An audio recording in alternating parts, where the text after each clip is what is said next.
Ladies and gentlemen, Molina.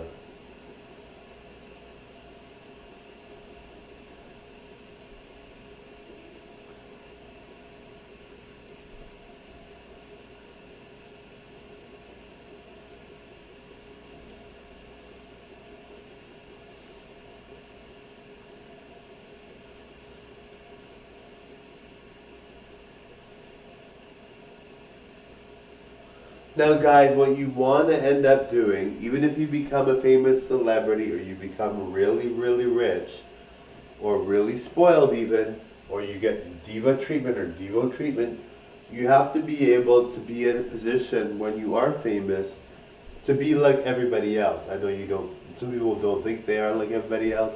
Some people don't feel relatable at that point. They feel like they're this big mega star and they just don't belong, or they're too good for everyone. But you have to have an attitude where you don't, where you feel like everybody else, where you don't feel like you're separate, where you don't feel you don't fit in. Because, it's fine, you might not fit in, whatever, but if you have that mentality where you can't bring yourself down a few notches to be like everybody else, I'm not saying be like everybody else, I'm not saying lose your originality. I'm just saying, understand where people are coming from. Know that people have a hard time. Know that people have a tough time. Know that people can't all be privileged, or that people have a hard time with their finances, or know that people have a hard time with everything. I'm still in a position where I have a hard time with finances, where I have a hard time with everything in general, but one day I won't, right? And maybe you're in the same boat.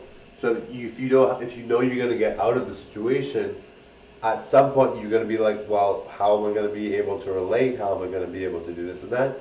Just do it, right? Just relate. Don't feel you're above anybody else. Don't feel you are superhuman, and maybe you are superhuman. I'm superhuman. I'm very fit. I'm very talented. I'm very gorgeous. I'm a very good singer, very good dancer, very good comedian. Got 52,000 videos on YouTube, 14,000 videos on TikTok. I'm like amazing, right? But you have to feel like you are able to fit in with society in a sense where you are understanding and compassionate. Other people are not at your level, all right? And I'm not saying put people down at all. I'm trying to say, like, relate to them because you're human, right? But you might be like, well, I'm above them, this, that. Don't ever feel that way, right? Because, and some people do, it's okay. You're allowed to feel whatever you feel. And yes, you can feel about people, but really, we all live, we all die, we all have short lives. And some people have long lives, but life is short. So instead of feeling like, oh, I'm gonna be better than everybody, this and that, I feel I'm gonna be better than a lot of people in terms of my talent, my ability, my subscriber count, etc. But I'm human, just like everybody else, right? Right now I'm suffering. Right now I'm going through a really hard time, and it really brought me to remember that not everyone is having an easy time, and it made me centered. It made me feel good again because I'm like, yes, I'm really dealing with struggles that people are dealing with, and I understand. Anyway, totally enjoy. Bye now. Bye, everyone. Bye, guys.